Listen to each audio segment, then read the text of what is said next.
നമസ്കാരം. ഇൻഫർമേഷൻ വീഡിയോയുടെ പുതിയൊരു വീഡിയോസിലേക്ക് എല്ലാ കൂട്ടുകാർക്കും ഒരിക്കൽ കൂടി സ്വാഗതം. ആധാർ കാർഡുമായി ബന്ധപ്പെട്ട വളരെ ഇൻഫർമേറ്റീവായ ഒരു അപ്ഡേഷനാണ് ഇന്ന് വന്നിട്ടുള്ളത്. ആധാർ കാർഡിലെ മുഴുവൻ ആളുകളും വീഡിയോ കാണുക. പ്രത്യേകിച്ച് 50 വയസ്സ് കഴിഞ്ഞ ആളുകൾ ശ്രദ്ധിക്കുക. അതിനുമുമ്പായി ഇൻഫർമേഷൻ വീഡിയോയുടെ വീഡിയോസ് നിങ്ങൾ ആദ്യമായിട്ടാണ് കാണുന്നതെങ്കിൽ ചാനൽ സബ്സ്ക്രൈബ് ചെയ്യുക.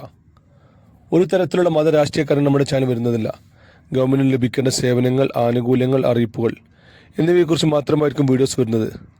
ശ്രദ്ധിക്കുക, ഗവൺമെൻറ് സേവനങ്ങൾ എപ്പോൾ വേണമെങ്കിലും പുതിയ മാറ്റങ്ങൾ വരാം. അതുകൊണ്ട് തന്നെ ഏറ്റവും പുതിയ അറിയിപ്പുകൾ ലഭിക്കാൻ ചാനൽ സബ്സ്ക്രൈബ് ചെയ്ത് തൊട്ടടുത്തുള്ള ബെല്ലൈക്കൺ കൂടി ക്ലിക്ക് ചെയ്യുക. ആധാർ കാർഡിൽ എല്ലാ സമയത്തും നമ്മുടെ ഡാറ്റ ക്ലിയറായി എന്ന് ഉറപ്പുവരുത്തുക. ആദ്യം നമ്മൾ നോക്കാൻ പോകുന്നത് നമ്മുടെ ഡേറ്റ് ഓഫ് ബർത്ത് ആണ്. കറക്റ്റ് ഡേറ്റ് ഓഫ് ബർത്ത് തന്നെ ആധാർ കാർഡിൽ നിന്ന് ഉറപ്പുവരുത്തുക. ഇപ്പോൾ സർക്കാരിൻ്റെ പല പദ്ധതികളും ആധാർ കാർഡിലെ വയസ്സ് അനിശ്ചിതമാക്കിയാണ് നമുക്ക് ലഭിക്കുന്നത്.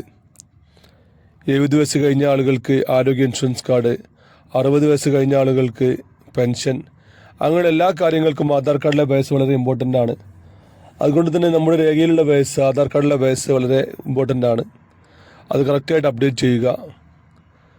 നമ്മുടെ സ്കൂൾ സർട്ടിഫിക്കറ്റോ അല്ലെങ്കിൽ അതുപോലത്തെ വയസ്സ് തെളിയിക്കുന്ന രേഖയുമായി അക്ഷയ കേന്ദ്രങ്ങളിൽ ചെന്ന് കഴിഞ്ഞാൽ നമ്മുടെ ആധാർ കാർഡിലെ വയസ്സ് എഡിറ്റ് ചെയ്യാൻ സാധിക്കും, തിരുത്താൻ സാധിക്കും.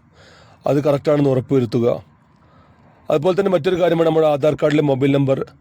ആധാർ ലിങ്ക് ചെയ്ത മൊബൈൽ നമ്പർ ഇപ്പോൾ എല്ലാ കാര്യങ്ങൾക്കും വളരെ അത്യാവശ്യമാണ്.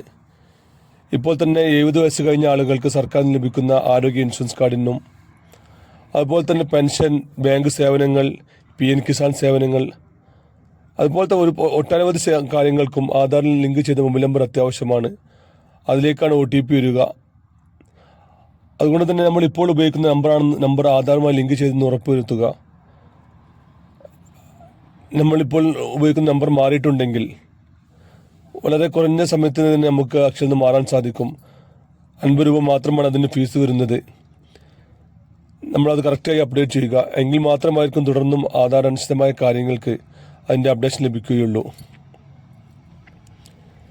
അതുപോലെ തന്നെ മറ്റൊരു കാര്യം ശ്രദ്ധിക്കേണ്ടത് ആധാർ കാർഡിൽ അഡ്രസ്സ് ക്ലിയർ ആയിരിക്കുക എന്നുള്ളതാണ്. നമ്മളിപ്പോൾ താമസിക്കുന്ന സ്ഥലത്തിൻ്റെ അഡ്രസ്സ് നമ്മൾ ഉറപ്പുവരുത്തുക. അഡ്രസ്സ് ക്ലിയറാക്കുക.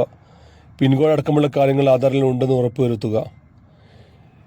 ഇങ്ങനെയുള്ള ആധാറിൽ എല്ലാ കാര്യങ്ങളും കറക്റ്റായി ചെയ്തു കഴിഞ്ഞാൽ മാത്രമാണ് നമുക്കൊരു സർക്കാരിൽ നിന്നും ആനുകൂല്യം ലഭിക്കുന്ന സമയത്ത് തന്നെ നമുക്ക് ചെയ്യാൻ സാധിക്കുകയുള്ളൂ. മുമ്പെല്ലാം ആധാർ കാർഡിലെ വയസ്സിന് വളരെ വ്യവസ്ഥയില്ലായിരുന്നു. ഇപ്പോൾ അങ്ങനെയല്ല. ആധാർ കാർഡിലെ വയസ്സ് അനിശ്ചിതമാക്കിയാണ് ഓരോ കാര്യങ്ങൾക്കും സർക്കാർ ആനുകൂല്യവും മറ്റു കാര്യങ്ങളും ലഭിക്കുന്നത്. 10 വർഷമായ ആധാർ കറക്റ്റായിട്ട് പുതുക്കിയിട്ടില്ലെങ്കിൽ, അതുപോലെ തന്നെ ചെറിയ കുട്ടികൾക്ക് 5 വയസ്സിന് ശേഷമുള്ള ആധാർ കാർഡ് പുതുക്കിയിട്ടില്ലെങ്കിൽ, അങ്ങനെ എല്ലാ കാര്യങ്ങൾക്കും ബുദ്ധിമുട്ട് അനുഭവിക്കുന്നുണ്ട്. റേഷൻ സാധനങ്ങൾ വാങ്ങാൻ എല്ലാ കാര്യങ്ങൾക്കും ആധാർ അനിശ്ചിതമായ കാര്യങ്ങളാണ് നോക്കുന്നത്. അതുകൊണ്ട് തന്നെ എല്ലാ ആളുകളും ആധാർ കാർഡ് കറക്റ്റായി പുതുക്കുക. ഇനി ഒരു പുതിയ വീഡിയോസുമായി കാണാം.